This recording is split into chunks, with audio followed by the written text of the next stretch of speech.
ఈ రోజే డౌన్లోడ్ చేయండి. మీ ఫేవరెట్ షోస్ చూడండి. వినాయకుని కథ విన్నారు కదా, దానివల్ల కలిగే మంచి ఏంటో తెలుసా? మన జీవితంలో ఉండే కష్టాలు, కన్నీళ్లు కరిగిపోయి సంతోషాలు చేరుతాయి.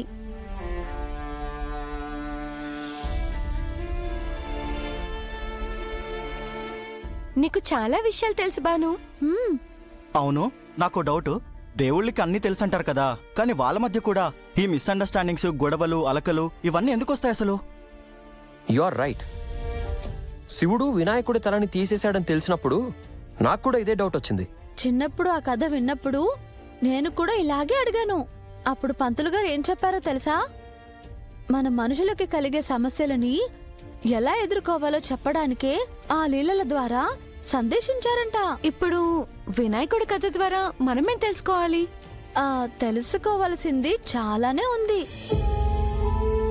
పార్వతీదేవి నలుగు పిండితో వినాయకుణ్ణి చేసి ప్రాణం పోసి బిడ్డగా భావించింది. అది తెలియని శివుడు తనని ఎదిరించిన వినాయకుడి తల తంచేశాడు.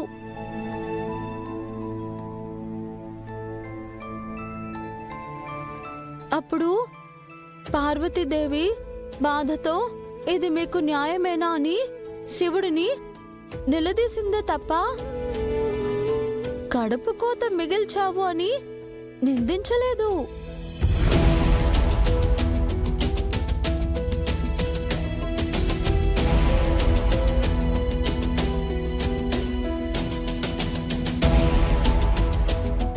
ఎందుకంటే ప్రాణం తీయడం అనేది శివుడి గుణం కాదు.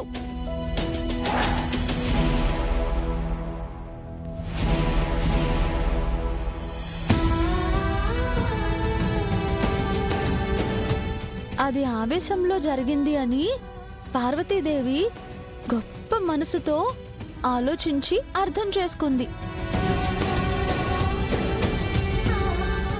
అంటే మన అనుకున్న వాళ్ళు తెలిసో తెలియకో తప్పులు చేసినా క్షమించగలిగి బంధాలని నిలుపుకోవాలి అని మనందరం గ్రహించాలి.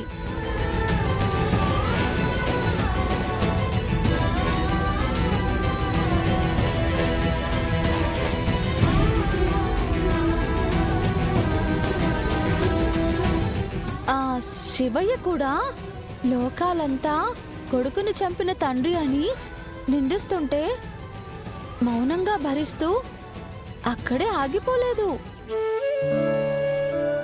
తన తప్పుకి ప్రాయశ్చిత్తంగా ఏనుగు తలను అతికించి తిరిగి ప్రాణం పోశాడు.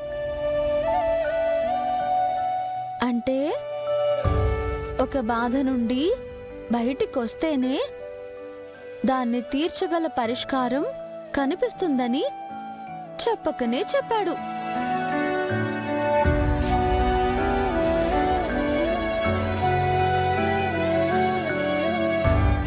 దేవుడు ఏం చేసినా దాని వెనక ఏదో ఒక కారణం ఉంటుంది.